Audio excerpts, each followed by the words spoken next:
Oh, hi there. I'm just packing up the 2007 Noble Truth set. Now, don't you worry, there's still going to be a Noble Truth in 2008. It's still going to be an installment each month. You'll be able to find it right here. I've just been working really hard to get it as bigger and as better as possible. So, please stay tuned for an all-new and improved The Noble Truth.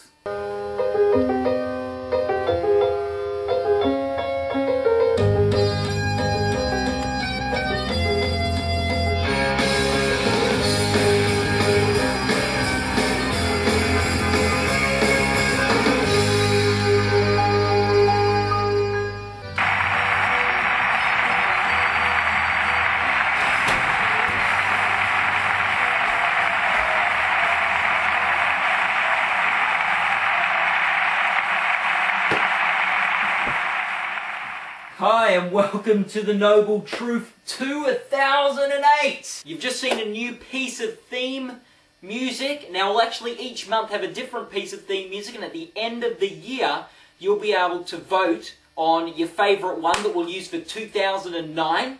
So that's going to be a lot of fun. I'm just very excited to be here this year. I think it's going to be the best Noble Truth year yet. Now last year was a bit pitch-patchy. I've decided that this year, each month, I'm just going to focus on one issue. The issue, the event, the whatever that I think best sums up or captures that month. The moment that defined the month. So, this month it was a pretty easy choice. Yes, the cricket world was thrown into turmoil. Cricket seemed in a tragic state. I wonder what our good friend Booney would have said. Very true. But the cricket was thrown into chaos with the Indians throwing terrible accusations at the Australian cricket team, saying they play to win at all costs. Now India, I know you've got an overpopulation problem, but generally the goal of sport is to win. I actually think Australia hasn't gone far enough on this front. I think if we don't win a test match, the test team players and coach are not allowed to eat for a week. You're saying, how could you do that? That's inhumane. Well, they won't lose if they've got that kind of motivation behind them. Now, the Indians also complained that Australia wasn't walking when they were out. Well, I'm sorry, India, but it's not Australia's job to play referee. That's the umpire's job. The umpire decides whether a player is in or out. It's not up to the players to make these sorts of decisions. They need to rely on the umpire. That's of course not including catches, in which the Indians should definitely take the Australian player's word. Come on, it's just professional sports. Who's going to lie about something like that? And now the big storm in a teacup with this cricket match, though, was the big Andrew Symonds monkey incident. Now, Harbhajan Singh claims that he never called Andrew Symonds a monkey. And if he did, the term monkey was not meant in any way to be a racial abuse. Now, I think that the game of cricket is above any kind of racial abuses, and it's clear Andrew Symonds looks like a monkey because of his race.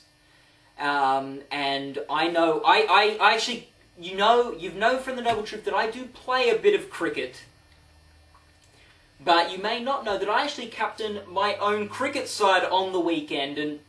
Okay, straight, yeah. Okay, right.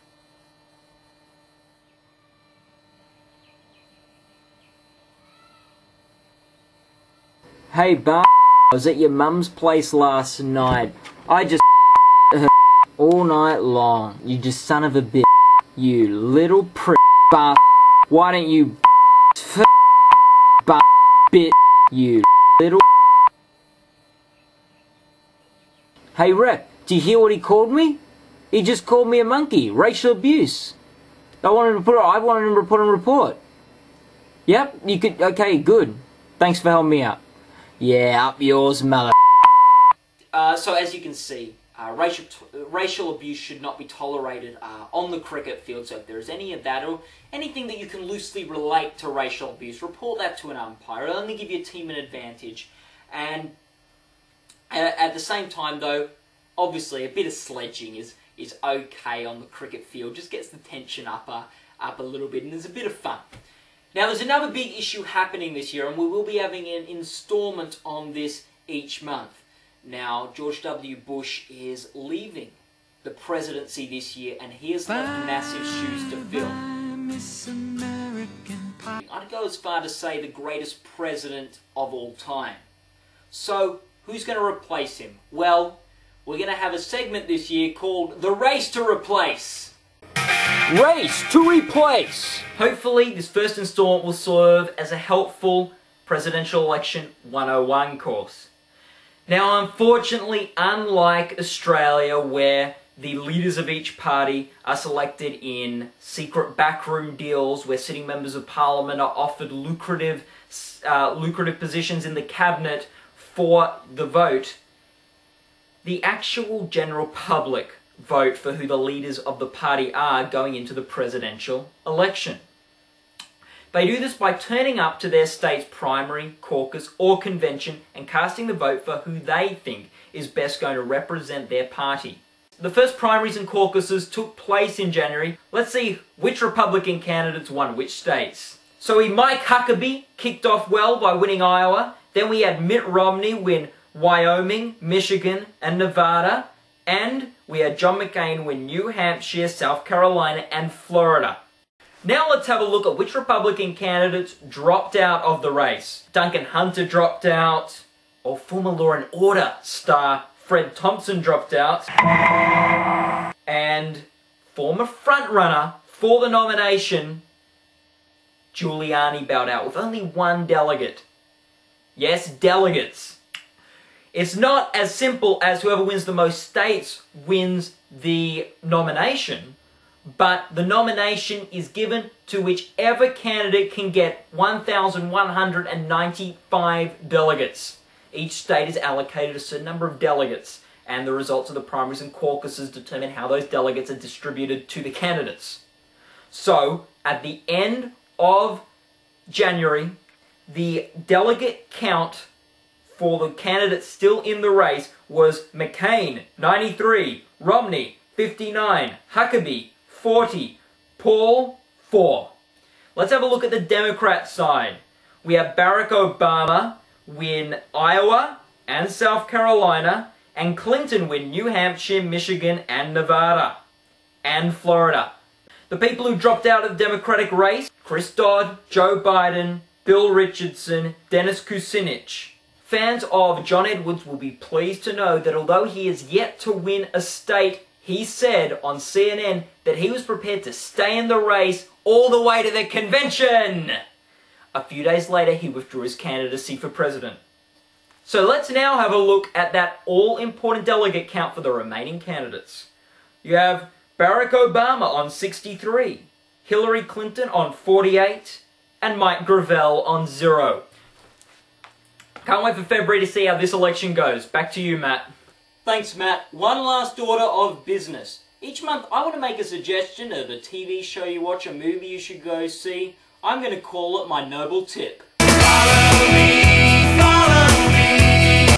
It was in January we learnt the Academy's criminal decision not to nominate Amy Adams for lead actress for the movie Enchanted. I'm sorry, Academy, she did not play an Elizabethan queen or someone suffering a mental illness, both seeming these days prerequisites to get nominated in the category. I also think you should judge a performance on that performance's merit, not on the genre of the film. But anyway, although I do recommend you see Enchanted, my tip for the month is you go and rent a film where the Academy got it right. It's Junebug. It's what the Academy nominated Amy Adams for back in 2005. Her performance in Junebug is better than her one in Enchanted. It's a film probably a lot of you haven't seen, and it just warms the cockles of your heart. So, get that, Junebug. It's a great little film with... Yes, very well written and directed film as well. Hope you enjoyed the January installment. See you next time on The Noble Truth.